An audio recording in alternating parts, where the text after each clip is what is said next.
आम्ही सुद्धा एक प्युअरली ग्रामीण एरियामधून शिक्षण घेऊन इथपर्यंत आलो.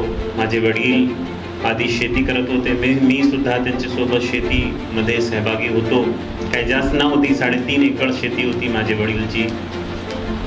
नंतर माझे वडीलची एक छोटीशी नोकरी लागली. क्लास 4 मध्ये होते माझे वडील आणि क्लास 4चा माणूस त्याच्याकडे आर्थिक परिस्थिती फार चांगली नसते. मोठ्या शहरामध्ये आपण गेले तर कोचिंग आणि इतर गोष्टी सगळे लागते.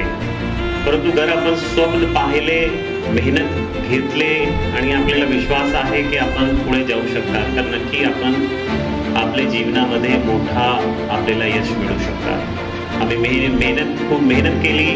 वडिलांनी जमीन विकून टाकली, 1 एकर जमीन विकून टाकली. त्यातून काही ट्युशन क्लासेस वगैरे IIT साठी केले. BTech मध्ये सिलेक्शन झाला. BTech झाल्यानंतर TCS मध्ये झाला, नंतर सिमेन्समध्ये झाला. सिमेन्स झाल्यानंतर डिपार्टमेंट ऑफ अटॉमिक एनर्जीमध्ये आम्ही सायंटिस्ट झाले.